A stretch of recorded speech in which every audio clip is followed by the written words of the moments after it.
Uma família, uma missão. Capítulo 9. A Igreja, parte 2. Atos 2, 42 a 47. E perseveravam na doutrina dos apóstolos e na comunhão, no partir do pão e nas orações. Em cada alma havia temor, e muitos prodígios e sinais eram feitos por intermédio dos apóstolos. Todos os que creram estavam juntos e tinham tudo em comum. Vendiam as suas propriedades e bens, distribuindo o produto entre todos, à medida que alguém tinha necessidade. Diariamente perseveravam unânimes no templo, partiam o pão de casa em casa e tomavam as suas refeições com alegria e singeleza de coração, louvando a Deus e contando com a simpatia de todo o povo. Enquanto isso, acrescentava-lhes o Senhor dia a dia os que iam sendo salvos. Depois que Jesus partiu, ele disse aos seus discípulos que ficassem em Jerusalém, aguardando a última parte da redenção, que foi o liberar do Espírito Santo sobre eles. Isso aconteceu no dia de Pentecostes, e a partir daí a igreja nasceu. Eram ao todo umas 120 pessoas reunidas quando o Espírito Santo foi derramado. Mas logo essa igreja cresceu e ultrapassou o número de milhares. Mas como eles viviam? No que estavam envolvidos? Será que cada um estava cuidando da própria vida e de vez em quando se reuniam para terem comunhão? O texto acima diz que não. Eles entenderam que haviam sido retirados do império das trevas e transportados para o reino do amor de Deus, que é Cristo Jesus. Eles também compreenderam que essa nova vida não tem nada a ver com a vida anterior que viveram. São novos princípios, valores e principalmente novos alvos. Todas essas novas coisas os envolveram nos mesmos pensamentos, mesmos sentimentos e mesmos alvos. Isso se chama viver como corpo. A vida independente foi abandonada e a vida de corpo, que é a vida que Deus vive, foi abraçada.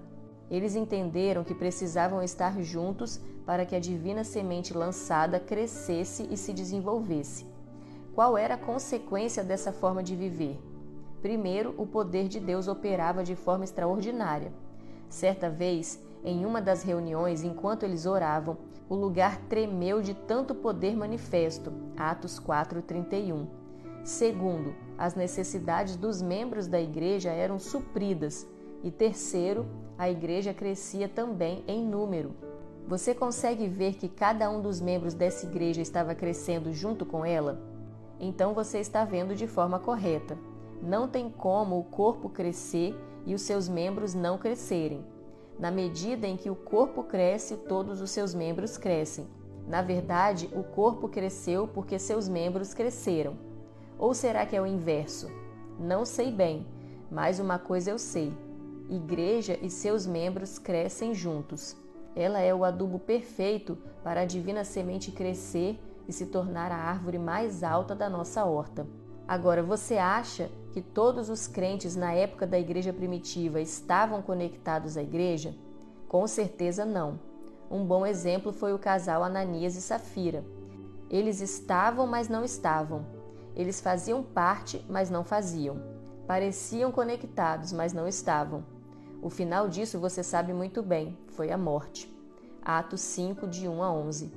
Eu não quero aqui me referir à morte literal, como foi o caso deles, mas posso dizer que não cumpriram o seu propósito de vida, não completaram a carreira proposta. E não completaram por quê? Porque não respeitaram e não consideraram o instrumento do propósito que é a igreja. Eles a desprezaram e ficaram pelo meio do caminho. Graças a Deus, não é o seu caso. Como a igreja funciona? A igreja primitiva tinha 3 instâncias e um sistema que percorria todas essas instâncias. Está escrito que eles se reuniam no templo, de casa em casa, e tomavam juntos as refeições. No templo. Essas eram as reuniões onde toda a igreja diariamente frequentava. E a palavra relata que eles faziam isso unânimes, ou seja, todos estavam presentes. Normalmente, essas reuniões aconteciam no Pórtico de Salomão, no prédio do templo em Jerusalém, Atos 3:11. Todos precisavam ouvir o pastor Pedro ou Tiago e João, e assim todos os dias estavam lá, de casa em casa. Além da reunião da grande congregação, havia também reuniões menores nas casas das pessoas onde celebravam a ceia do Senhor. Nessas reuniões, as pessoas podiam falar, manifestar seus dons, tirar suas dúvidas, servir uns aos outros e por aí vai. No entanto, tudo devia ser feito para a edificação dos membros. A divina semente precisava crescer e se desenvolver. 1 Coríntios 14, de 26 a 33. As refeições. Eles também mantinham contato entre si em grupo ainda menor, reunindo-se de casa em casa. Eram as refeições, quando havia simplicidade, singeleza e alegria de coração. Além das reuniões nesses 3 níveis, havia algo que permeava todas essas reuniões. Era a doutrina dos apóstolos. Essa doutrina era a verdade que Jesus ministrou durante 3 anos e meio para aqueles que andavam com ele em todo o tempo. Essa doutrina era ouvida na reunião da grande congregação, compartilhada de casa em casa e também nas refeições.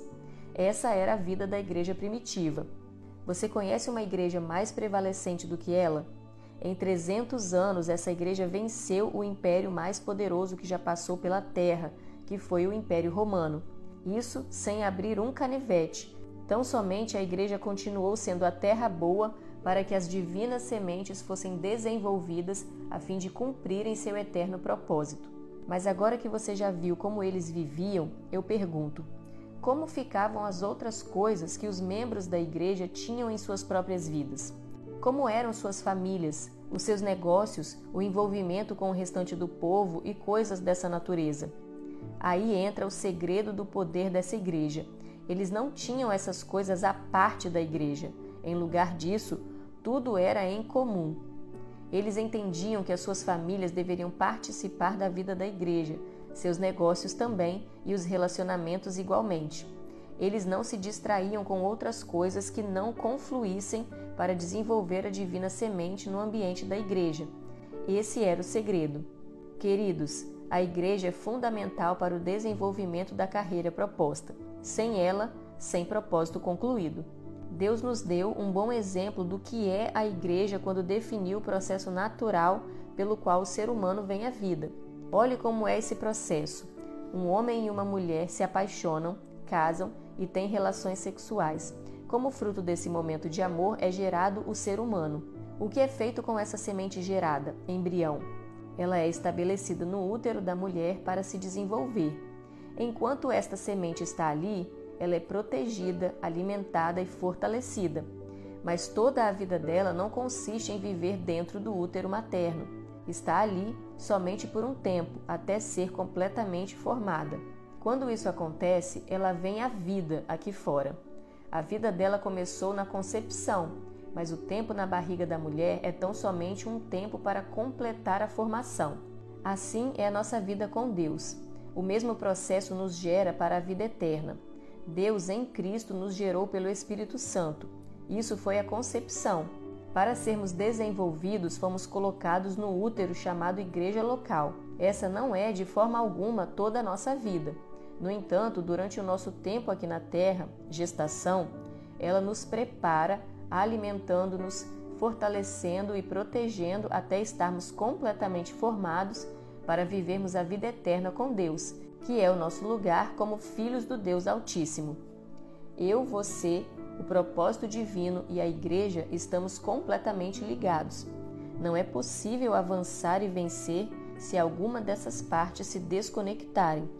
Sabedores disso, vamos fazer o que Paulo nos exortou. Efésios 4, 15 e 16. Mas, seguindo a verdade em amor, cresçamos em tudo naquele que é o cabeça, Cristo, de quem todo o corpo, bem ajustado e consolidado pelo auxílio de toda a junta, segundo a justa cooperação de cada parte, efetua o seu próprio aumento para a edificação de si mesmo em amor. Repita comigo essa confissão. Eu creio que há uma carreira proposta por Deus a mim.